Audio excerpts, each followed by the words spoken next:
పెళ్ళికొడుకు చేసిన రోజు తాంబూలంతో పాటు గిఫ్ట్స్ ఇస్తారు కదా, సో అవైతే ఆడపిల్లలే చూసుకోవాలని అయితే చెప్పారనమాట. సో పెద్దవాళ్ళు ఆడపిల్లలుగా 5 మెంబర్స్ ఉన్నామన్నమాట. మేమందరం కలిసి గిఫ్ట్స్ అయితే పెట్టాలనుకున్నాము. సో గిఫ్ట్ అంటే ఒక స్టీల్ గిన్నె లాంటిది చూద్దాం అనుకున్నామండి. ఆ రోజు మేము వెతికిన రోజు అయితే సండే అనమాట. చాలా వెతికిన తర్వాత ఈ గిన్నెలు అయితే దొరికాయి మేము అనుకునే బడ్జెట్కి. సో అవి తీసుకొని అయితే తాంబూలంకి ఆకు చెక్క అట్టిపళ్ళు పువ్వులు అవన్నీ తీసుకొని అయితే కార్డిక్కిలో పెట్టేశాము. మేము ఇదంతా షాపింగ్ వచ్చేసి శ్రీకాకుళం ఓల్డ్ బస్ స్టాండ్ ఏరియాలో చేసామన్నమాట.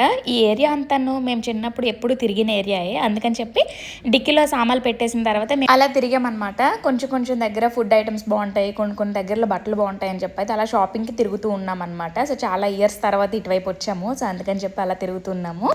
ఇంకా రేపు మార్నింగ్ అయితే పెళ్ళికొడుకు చేస్తారు. రేపు పెళ్ళికొడుకు చేసిన రోజు మాక్సిమం మిగతా వాళ్ళందరికీ కూడాను మెహందీ పెట్టేసుకుందాం అనుకున్నాం అనమాట. వాటికి కావాల్సిన మెహందీ కోన్స్ ఇంకా కొంచెం సామాన్లు ఉంటే కొనుక్కొని మళ్ళీ ఈ స్టీల్ సామాన్ షాప్కి అయితే వచ్చామన్నమాట. ఎందుకంటే ఈ స్టీల్ సామాన్లు గిన్నెలు ఉన్నాయి కదా, విడివిడిగా సపరేట్ చేయాలన్నమాట. ఈ రోజు అంతా ఈ షాపింగ్ చేసుకునేటప్పటికి టైం అంతా అయిపోయింది. మళ్ళీ నెక్స్ట్ వీడియోలో కలుస్తాం.